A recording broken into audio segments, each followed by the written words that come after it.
Hello दोस्तों, आपका अपना चैनल में यूट्यूब चैनल में मैं आपका स्वागत करता हूँ इलेक्ट्रिशियन वीडियो में। तो भाई इस गाड़ी की हमने चेक करी और ये भाई ये सुबह के 7 बजे से कस्टमर हमारे पास परेशान है और ये सुबह सुबह हमने ये गाड़ी खोली को कस्टमर ने हमारे बोर्ड पर देखकर हमारा नंबर मिलाया और इस गाड़ी में समस्या क्या आई, ये गाड़ी चलते चलते बंद हो गई क्योंकि इसकी चेक लाइट आनी बंद हो गई थी और न्यूट्रल बत्ती जल रही थी। तो ये समस्या आई कहाँ से और क्या दिक्कत आई, तो भाई मैं आपको पूरी वीडियो बताना चाहता हूँ, लेकिन मैं एक एक स्टेप आपको सिखाना भी चाहता हूँ कि ये नहीं है कि आपको मेन पॉइंट बताया, लेकिन भाई मैं आपको सब कुछ चेक करके सब कुछ दिखाना हूँ क्योंकि मैंने इसकी जितने भी ये ईसीयू पर सप्लाई जाती है ये भी सब कुछ चेक करा, तो इसमें सब कुछ सही है। मैंने इसके जो मेन तार थे वो भी चेक करे, लेकिन चेक करने के बाद भी मुझे इसमें कोई फॉल्ट नहीं नजर आया और मैंने एसटी कॉल भी, मैंने इसकी जो तार बार थे सब कुछ चेक करा, लेकिन कोई फॉल्ट नहीं निकला। तो आखिर में मैं इसके आगे मेन लॉक पर पहुंचा, तो मेन लॉक के मेरे सगले वायर 4 तार जो होते हैं मेन लॉक के उसमें सब में सप्लाई चल रही है, इंडिकेटर सब कुछ, हॉर्न वॉर्न सब कुछ बज रहा है। लेकिन इसमें समस्या क्या थी, इसमें चलते चलते मैग्नेट जो स्पार्क प्लग पर जो करंट होता है वो चले गया और इसकी पेट्रोल जो मोटर थी वो भी चलनी बंद हो गई। दोनों चीज़ एक साथ बंद हुई। क्यों बंद हुई, इसका एक रीजन हुआ है इस गाड़ी में, क्योंकि ये भाई ने कई बार इस गाड़ी को चेक करवाया था और चेक करवाने के बाद कोई जैसे तार हिल जाता है, ये चार्जर के जो तार होते हैं अर्थिंग वाले ये लूज थे और जैसे कोई मिस्त्री को दिखाया था कि कम से कम 10-12 दिन हो गए, महीने 10-12 दिन से ये गाड़ी परेशान कर रही है। तो ये हमारे पास सुबह सुबह आए, तो ये अपनी ससुराल से बैक हो रहे थे, लौट रहे थे अपने गांव को, तो ये रास्ते में ही गाड़ी बंद हो गई कम 3-4 किलोमीटर दूर। तो ये भाई वहाँ से खींच के लेकर, तो हमारे बारे में किसी से पूछा, हमारे बारे में बताया, तो हमने इसे चेक करी गाड़ी, हमारे पास भाई ने कॉन्टैक्ट करा, हम आए तो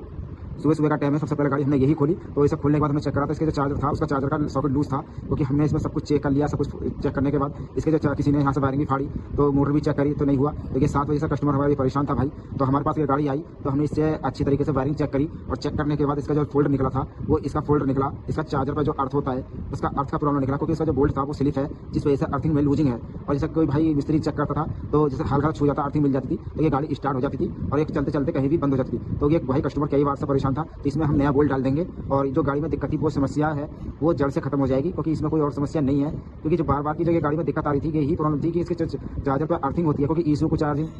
मोटर को चार्जिंग और सब चीज़ को जो चार्जिंग मिलती है वो अलग से मिलती है, क्योंकि हॉर्न और इंडिकेटर को जो लाइट से अर्थिंग मिलती है वो अर्थिंग मिलती है इसके सेल्फ के जो अर्थ होता है उससे। तो इसमें जो प्रॉब्लम आई थी इसलिए इसमें हमने टाइट करके वो अच्छी तरह से खींच दिया है और नया बोल्ट हमने जो फिट कर दिया है और इसे हम बिल्कुल अच्छी तरह से जो टेपिंग वेपिंग है जो करने की जहाँ से घिस रही है वो बिल्कुल अच्छी तरह से कर देंगे। और इसमें जो चेक लाइट वगैरह आ रही है स्टार्ट करने के बाद, और ये गाड़ी स्टार्ट हो चुकी है,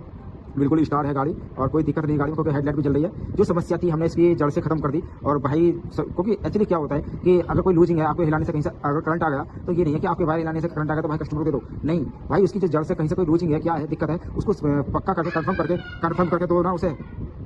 ठीक करके बिल्कुल ओके करके दो, तो उससे ही ग्राहक आपका बंद भी जाता है, आपका ग्राहक खुश भी हो जाता है। तो उसमें कोई दिक्कत नहीं आती, समस्या नहीं आती है, कोई दिक्कत प्रॉब्लम नहीं होती। और इसमें दिक्कत